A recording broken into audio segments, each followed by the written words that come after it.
was already very close to selling this bike because I tried for more than a year to improve the suspension and to get faster with it than with my old Kawasaki, but I couldn't do it. So now I finally found the reason why it was unstable, and so I will keep it now. I'm sure I will get faster next track days. And yeah, as I know that a lot of people have problems with the suspension in this bike, I want to explain what I did. So the first idea I had was to switch off the electronic suspension and ride in manual mode. The electronic suspension tries to understand what you're doing and adapts the damping to that. But if you're going on track and you're going pretty fast, then the electronic damping seems to do different things every lap. So for me, it was very hard to predict how the bike will behave. So I decided to switch it off. It's not super easy to see how to do it, because if you go to the menu, which is going to the right for a long time, you go down 2 and to the right again. Then you go into the different modes. And here you can see the active mode, which is the electronic suspension mode. And you see the manual mode. To activate the manual mode, you need to go into your track mode to kind of adjust it. And you do that by pressing this button. If you press it shortly, it just switches between the different modes. But if you press it very long, you go into the mode. And here you can say for track 1, which is what I usually use, you can say here, I want it to be manual mode. Usually it is on A1, so on the electronic suspension mode. And if you go to manual, then at least this electronic thing is gone, which is a first step. So now we know that we are in track 1 in manual mode, and now we want to change the settings for the manual mode. Therefore, you go again to the menu, down to suspension control, and here again to the right. I think it's confusing because it should say soft and hard or something. I had to look it up all the time. I think the higher the number, the more it's closed, so the harder it gets. But yeah, like I said, it's a bit confusing. And here I changed a lot. You see, this is on the maximum. I changed really a lot, but the main problem I had, which is the wobbling and the unstable rear on the hard acceleration, didn't go away. So I decided to change the springs. I tried different springs. I actually went to a workshop with racing experience. So I asked them to adjust the suspension to my needs. So I told them my weight and my skill level, and yeah, we tried different things. I started from 85 Newton meter spring, then the next step would be 90. I currently have 90 in it, and this is 95. That was the last setup I had when I used the electronic suspension. And for the springs, I had 9.5 in the beginning, or 9.75, and then went up to 11. I now have 10.75, and I'm 80 kilos. That's my weight.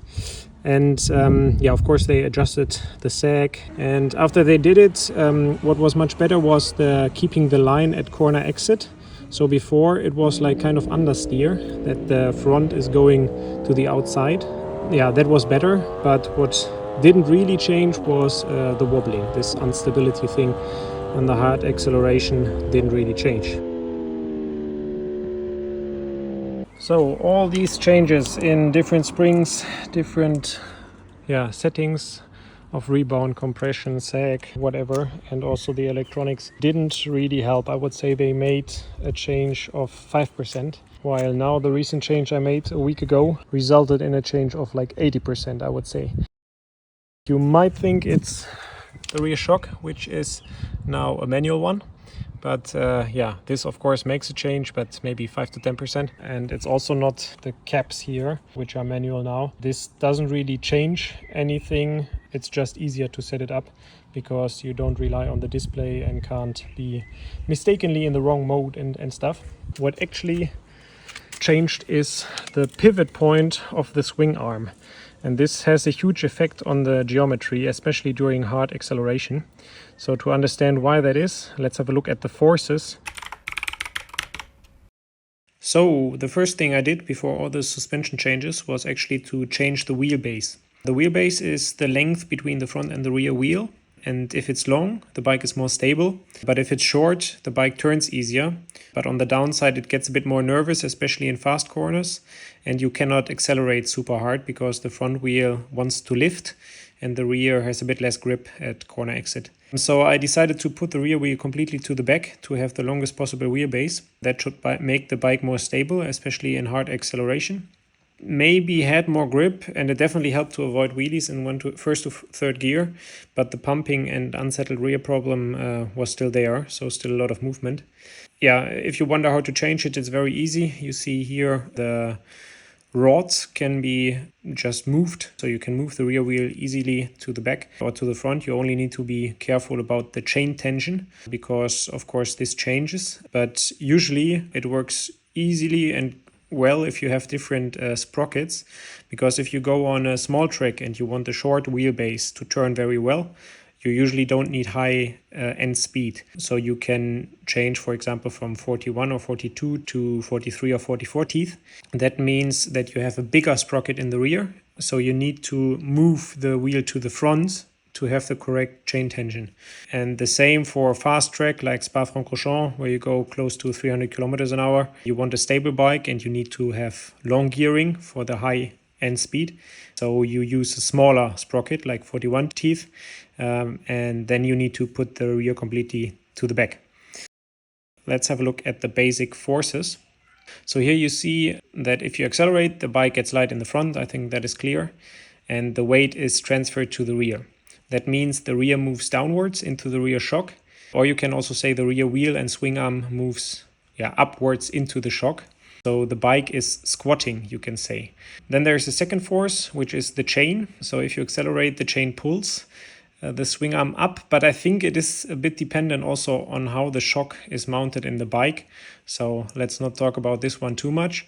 But there's a third force which goes into the other direction, which is here in blue, and this is the driving force at the rear wheel. This force actually tries to rotate the swing arm downwards. That means that the rear gets pushed up, which then is called anti-squat. And the problem in the Aprilia seems to be that the squat effect is too extreme, so not enough anti-squat, you can say. And that is, no matter how hard the spring is, the squat effect is too much. So at hard acceleration, the swing arm moves upwards too easy, and the shock has to work a lot, and it starts pumping or getting unsettled. Even if you use stiffer springs, I tried 85, 90, 95 Newton meters, the problem doesn't really change. So it always felt kind of the same, I can say now, because now I changed something else and I feel it's completely different. To move the swing arm up. And you can do this with some inserts, at least in this bike. It's not possible with every bike, but fortunately we can do it in the Aprilia. If you move the swing arm pivot point up, the bike will squat less under hard acceleration. So the anti-squat value increases. It's a bit complex, but that makes the bike feel stiffer and more stable at acceleration. I can say it actually feels like on rails now.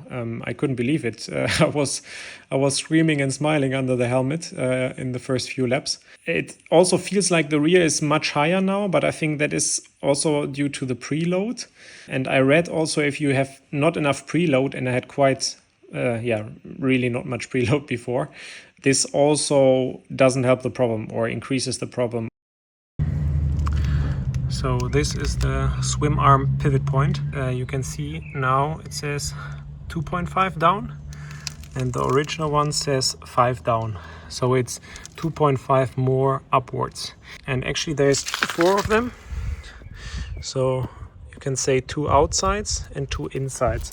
So you have one here, and the same on the other side.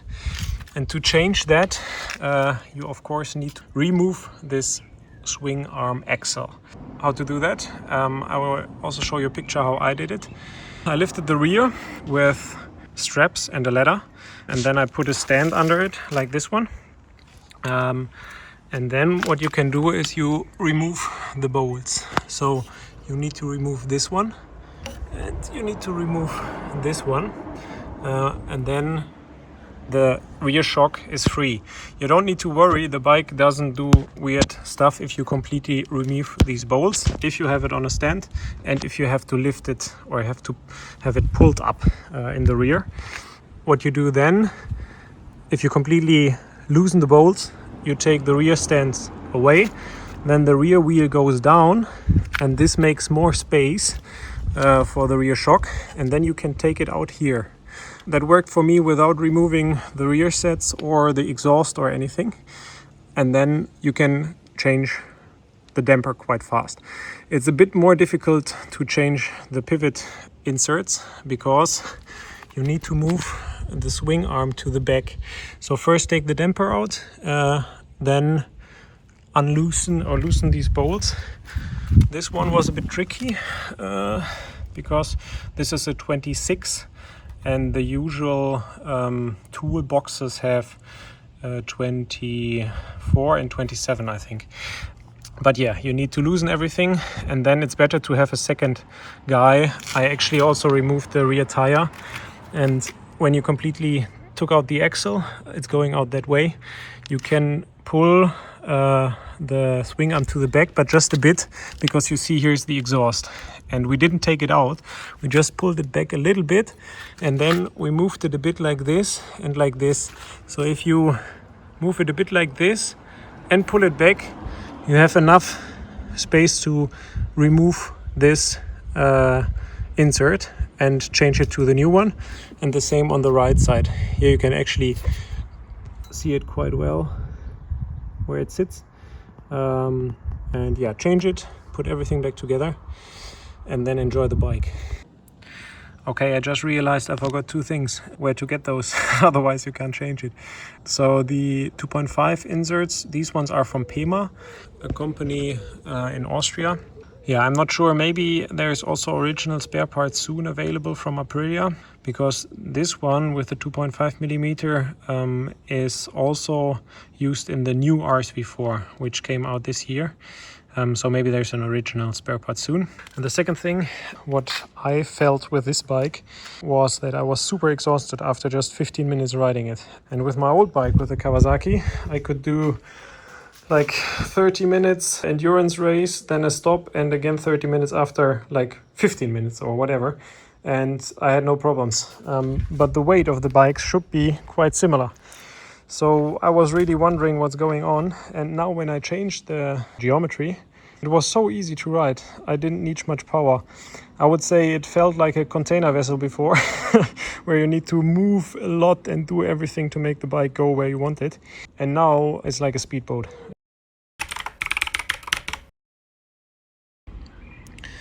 So these here are the cables for the electronic suspension, and you can just click them off of these, yeah, I would say caps of the forks, and I put them here now just with a tape. You can actually completely remove them because they lead to a kind of ECU below the display, so you can completely remove it. I will do it in the winter, I guess. And yeah, what you need to do is you need to remove this part from the fork, and to do that you use something like this and then put it on here, and you push down like 2 millimeters, and then there is a ring. I don't know if you can see it. Yeah, this metal ring here, and this gets out, and then you can just take it out. You take the seal off the real one and put it on here, and then you just put it back in. Sorry, you have to click it into this metal rod. I will post some pictures here to show you. And yeah, then it's done. If you're interested in those things, they are 3D printed, and yeah, you can get it.